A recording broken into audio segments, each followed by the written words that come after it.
Today, we're going to unpack one of the most ambitious and, honestly, one of the most controversial experiments in Singapore's public housing history. It's a story about dreaming big, about prices that shot for the moon, and a pretty dramatic fall from grace that, believe it or not, still shapes the market today.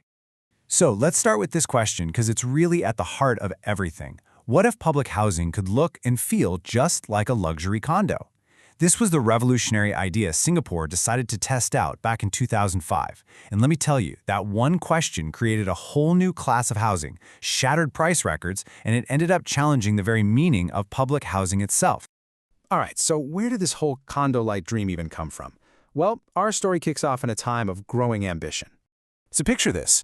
Back in the early 2000s, you pretty much had two choices. You could get a standard government flat, a BTO, affordable, super functional, but maybe a little plain. Or you could aim for an executive condominium, an EC, but for a lot of folks, that was just too big of a financial leap. People were looking for something right smack in the middle. And boom, that's where the Design, Build, and Sell Scheme, or DBSS, comes in.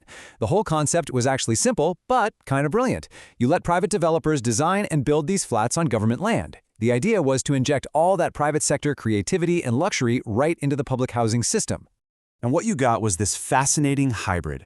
A DBSS flat was built by a private company, just like a fancy EC, but its facilities were basic, more like a standard BTO. But then you get these big, beautiful balconies, something you almost never saw in BTOs. Now, here's the really crucial part. Unlike an EC, a DBSS flat would never be fully privatized. It was perfectly engineered to be the middle child of Singapore's housing market. I love this description because it just nails it. A DBS unit had the fundamental DNA of public housing, right? It was subject to all the usual government rules. But on the outside, it had the skin of a private condo. It was a taste of that luxury lifestyle that so many people were dreaming of. And for a while there, this condo-like dream wasn't just a dream at all. It was a spectacular success. It was a bet that paid off, and I mean handsomely, for anyone who got in early. For the first time ever, people in public housing were getting features that were usually reserved for the private market. We're talking floor-to-ceiling windows, high-end kitchen cabinets, fancy wardrobes, and even layouts that gave you way more privacy. These things weren't just flats. They felt like designer homes. Now, imagine getting into the market at this price, $405,000. That was a pretty typical entry price for one of the early DBS projects. Sure, it was a premium over a standard flat, no doubt. But as you're about to see, it would turn out to be one of the best investments you could have made. And this is where the whole story pivots from being about homes to being about investments. Because when the government eventually pulled the plug on the scheme, the supply of DBSS flats was capped forever. All of a sudden, they became these limited edition collector's items on the property market. And that created this perfect storm for prices. First, you have extreme scarcity. Only 13 projects in total, ever. Second, they were built in amazing locations because developers were bidding for land in the best neighborhoods. The result? A formula for an unbelievable return on investment. DBSS units started constantly making headlines for smashing that $1 million mark. But, just like in the myth of Icarus, the very thing that made the scheme soar so high, that incredible value and appeal, was also what would lead to its pretty dramatic plunge. See, the line between premium public housing and entry-level private condos started to get really, really blurry, and as developers kept pushing prices higher and higher with every single launch, the public started to get uneasy and began to question the entire model. And this was the breaking point. $880,000. Let that sink in for a second. That was the launch price for a 5-room flat at the Centrale 8 project in 2011. The price caused a national outcry. People were furious. It was just seen as way too expensive for something that was supposed to be public housing. The whole controversy forced the government to ask a really tough question. What is the point of public housing? Is it to give people affordable homes, or is it to create assets that make people wealthy? With prices like Centrale 8, it felt like the scheme was leaning way too far into the second category.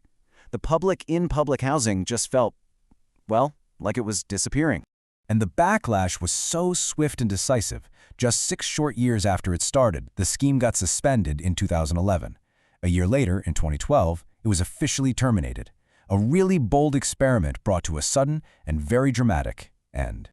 So, the scheme is dead. But its story? Oh, it's far from over. What exactly is the legacy of this ghost that's still kind of haunting the housing market? It's been called an extinct species that still roams the market like a kingpin. And that's so accurate. You can't buy a new one, but those 13 projects that exist, they are some of the most sought-after properties out there today. They're rare, they're prized, and they command these incredible prices, basically influencing the market from beyond the grave. And that really reveals the two faces of this experiment, doesn't it? The promise was affordable luxury, but the reality was that it created a new class of market-defining asset. The goal was to bridge an aspiration gap, but in the end, it kind of created a pricing crisis and blurred the very lines it was supposed to navigate. And here's the interesting thing. While the DBSS name is gone, the core idea behind it never really died. The experiment proved one thing for sure.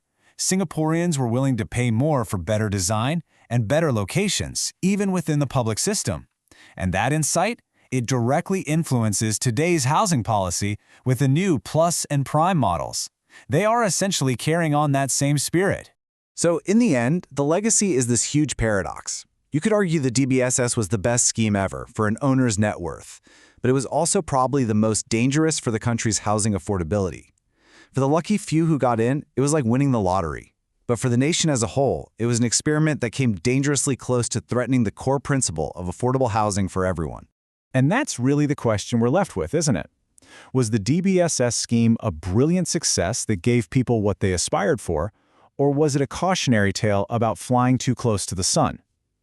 You know, maybe the real answer is, it was both.